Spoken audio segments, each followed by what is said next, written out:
Happy नमस्ते. Hadapsar centre मध्ये आपलं हार्दिक हार्दिक स्वागत आहे. तर आज आपण आपले जे वाघदादा इथं थेरपीला येतात त्यांचा अनुभव जाणून घेणार आहोत. दादा आधी तुमची ओळख करून द्या. हॅपी नमस्ते. मी दीपक पोपटराव वाघ. मी काळे मराठे नगर सर्वे नंबर 37 मध्ये राहतो. दादा तुम्ही थेरपीला कशासाठी आला होता, म्हणजे कुठल्या त्रासांना बरं करण्यासाठी थेरपीला आला होता?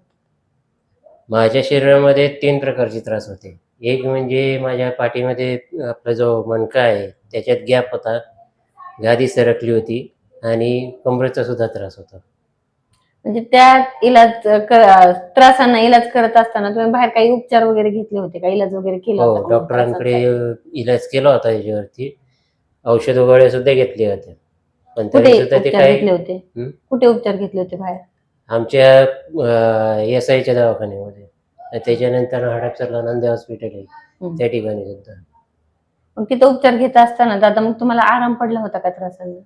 नाही, फारसा असा आराम नाही पडलेला. कारण जसं महिन्याभराच्या गोळ्या खायचो, तोपर्यंत ते दुखायचं थांबायचं, पण नंतरनं पुन्हा एकदा चालू व्हायचं.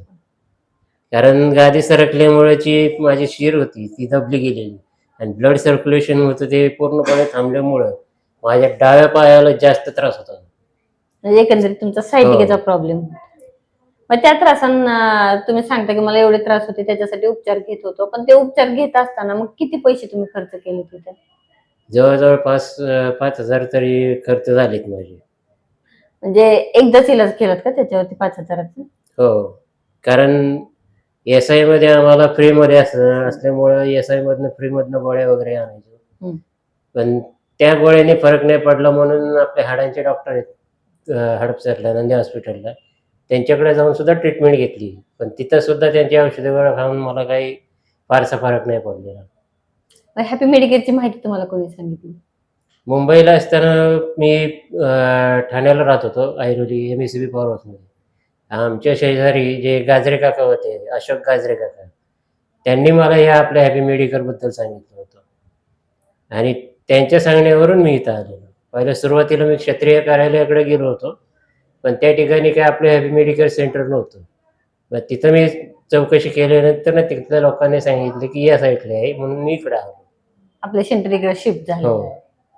मग आता आता तुम्ही सांगता की मी इथं आलो, मग थेरपी तुम्ही अशी इथे आल्यानंतर किती दिवस कंटिन्यू घेतली? जसं मी या ठिकाणी आलो, म्हणजे सुरुवातीला मी आणि माझे वडील सुद्धा आलो होतो. पण वडिलांना दुसऱ्या दिवशी पुन्हा अशक्तपणा आणि त्यांना शुगर वगैरे असल्यामुळं जास्त व्हायला लागलेलं. पण मी मनाशी ठरवलं होतं, की आपली ट्रीटमेंट करायची तर इथंच करायची. जवळ-जवळ 3 महिने तर मी रेग्युलर येत होतो. 3 महिने रेग्युलर येऊन मी माझी इथं ट्रीटमेंट चालू करून पूर्णपणे बरा झालो. पूर्णपणे बरे झालात. मग बाबांना काय त्रास होते? बाबांना तुम्ही घेऊन आला होता? वडिलांना माझ्या शुगर आणि बीपीचा जास्त करून त्रास होता. अच्छा. त्यांची सुद्धा औषधं गोळ्या चालू होती. म्हणून शेवटी म्हटलं, की आपलं हॅपी मेडिकल सेंटरला येऊन म्हटलं एकदा बघावं. म्हणून त्यांना घेऊन आलो होतो. एक दिवस माझ्याबरोबर आले, पण दुसऱ्या दिवशी पुन्हा त्यांना जो त्रास चालू झाला, की त्याच्यानंतरनं त्यांना चालता पण येत नव्हतं आणि डोळ्यांची दृष्टी जी होती ती सुद्धा कमी झाली. म्हणजे शुगरमुळे डोळ्यांना जो आपण सांगतो की हो. त्रास येतो, डोळ्याच्या दृष्टीला त्रास होतो, तो त्रास त्यांना जाणवतो. हं. मग दादा तुम्ही आता इलाज घेतलेत, बाहेरचे सुद्धा उपचार केले, आपल्या हॅपीचा सुद्धा उपचार घेतला. मग बाहेरच्या उपचारांमध्ये आणि हॅपीच्या उपचारांमध्ये तुम्हाला काय फरक जाणवला? बाहेरच्या उपचारामध्ये आणि आपल्या इथल्या उपचारामध्ये तसं बघायला गेलं तर जमीन आसमानाचा फरक आहे. कारण डॉक्टरांची औषधं गोळ्या खाऊन आपल्या शरीरामध्ये जे त्रास असतात ते फक्त दाबले जातात. शरीराच्या बाहेर निघत नाही. पण इथं आल्यानंतर ज्या वेळेला मी अनुभवलं थेरपी घेऊन, की आपल्या शरीरामधले जे त्रास आहेत ते आपल्या शरीराच्या बाहेर निघतात. म्हणजे एकंदरीत तुमचं हॅपी मेडिकेअर मध्ये आल्यानंतर तुम्हाला समजायला लागलं की शरीरातले माझे आतापर्यंतचे दाबून राहिलेले त्रास ते आत्ता बाहेर पडायला लागले. हो, मग असा हॅपीचा उपचार तुम्ही सांगता की मी 3 महिने घेतला होता. घेतला होता. मग 3 महिने घेतल्यानंतर तुमच्या मध्यंतरी आई सुद्धा थेरपीला आल्या हो. होत्या. आईना काय त्रास होते? आईला सुद्धा शुगर आणि कमरेचा त्रास जास्त होता. मग त्यांनी कंटिन्यू केली का थेरपी? हो, आईने जवळ-जवळ 2 महिने तरी केली. आता त्यांना कसं वाटतंय? अजून सुद्धा म्हणजे त्रास एवढा काय हे बरा नाही झालेला. अजून त्रास आहे. कमरेचा त्रास जास्त आहे तिला. कारण चालताना सुद्धा थोडाफार त्रास होतो. पण आता घरी गोलमेट असल्यामुळं काही प्रॉब्लेम नाही. आता तुम्ही सांगता घरी गोल्ड मॅट असल्यामुळे काही प्रॉब्लेम नाही, पण घरी गोल्ड मॅट नेण्याच्या मागचं कारण काय? आता गोल्डमॅट घेण्यामागे मी आता मला या ठिकाणी आल्यानंतर जो मला अनुभव आलेला आहे, तो अनुभव माझ्या घरच्यांना सुद्धा मिळाला पाहिजे.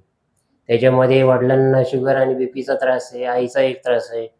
त्याच्यानंतर माझी 5 वर्षाची मुलगी आहे, बायको आहे. त्यांना सुद्धा जे त्रास आहेत, ॲक्च्युअली बायकोला कमरेचा त्रास आहे, तो सुद्धा व्यवस्थित झाला पाहिजे. मग आणि घरामध्ये तुम्ही एकंदरीत सांगता की आई बाबा आहेत, आई बाबांचं वय वर्ष किती आहे? आता आईचं वय आहे 65 आणि हम्म. वडिलांचं आता जवळ-जवळ 76-77 वय आहे. आणि मुलगी 5 वर्षाची म्हणलात तुम्ही. हो.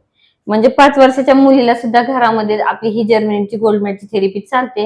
आणि हं. वय वर्ष 65 आहे, 75 वय वर्षाची जी लोक आहेत त्या सर्वांना आपला हॅपीचा उपचार म्हणजे आपल्या गोल्ड मॅटची थेरपी चालते. हो. म्हणजे एकंदरीत जर का आपण इथे आल्यानंतर लोकांना सांगतो की त्रास अनेक आणि उपचार मात्र एक. एक. कारण आतापर्यंत जर का आपण बघितलं तर लहान मुलांचे डॉक्टर वेगळे असतात, हो. वयस्कर लोकांचे डॉक्टर वेगळे असतात आणि हो. आपला इलाज करायचं म्हणलं की आपले सुद्धा डॉक्टर वेगळे असतात. वेगळे म्हणजे असतात. प्रत्येक त्रासांचे डॉक्टर आतापर्यंत वेगवेगळे वेगवेगळे. होते आणि बरोबर. ते वेगवेगळे उपचार आपण आतापर्यंत घेत घेतलेले होतो. आहे. पण हॅपीचा एकमेव असा उपचार की ज्यामध्ये घरातली प्रत्येक लहान असू देत किंवा मोठी असू देत प्रत्येक व्यक्ती तो हॅपीचा उपचार घेते. हो. आता तुम्ही सांगता की आमच्या घरामध्ये आम्ही सगळेजण हा उपचार घेतोय, पण तो उपचार घेत असताना आता तुमचं कुटुंब तर निरोगी होतेच, पण समोर बसणारे जे लोक आहेत दादा, आता आपल्या समोर भरपूर असे त्रासलेले हो. लोक आहेत हो. की आपल्या त्रासांसारखी सुद्धा काही लोक इथे येतात. हो. म्हणजे अनेक लोक आहेत की अशा आपल्यासारखे त्रासांचे सुद्धा हं.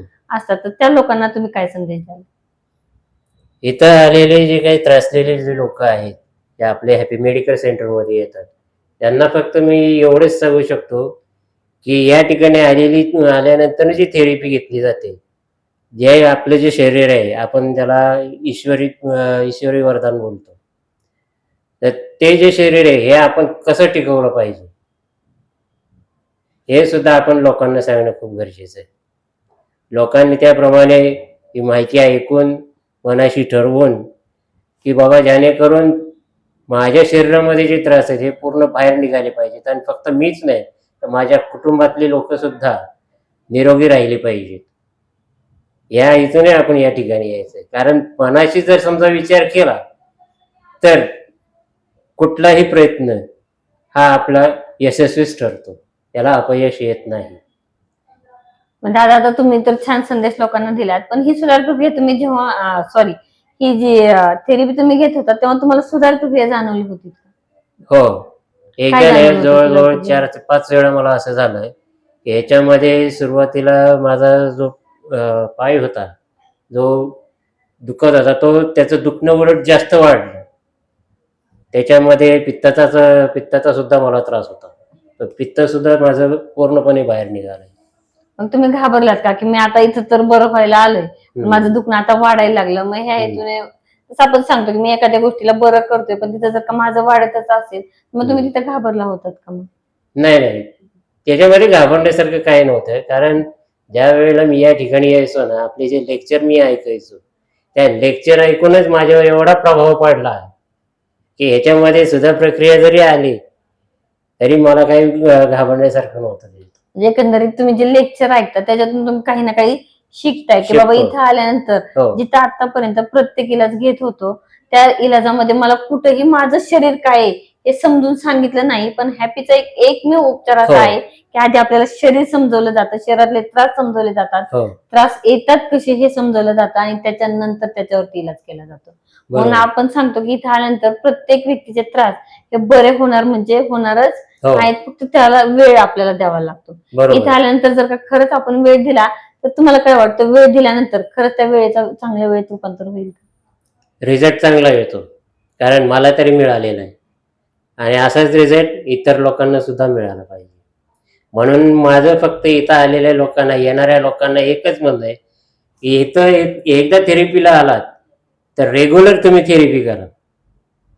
की जेणेकरून तुम्हाला तुमच्या शरीरामधले जे जे काही त्रास आहेत, जे दाबून धरलेले आहेत, ते पूर्ण त्रास आपल्या शरीराच्या बाहेर पडले पाहिजेत आणि आपलं शरीर पूर्णपणे निरोगी राहिलं पाहिजे.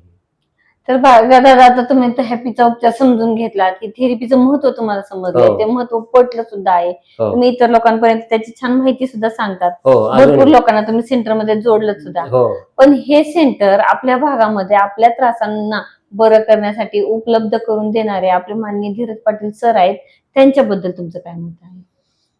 आता तसं बघायला गेलं तर धीरज सर हा सॉरी हे आपल्यासाठी खरं बघायला गेलं तर देव माणूस आहे. कारण आपण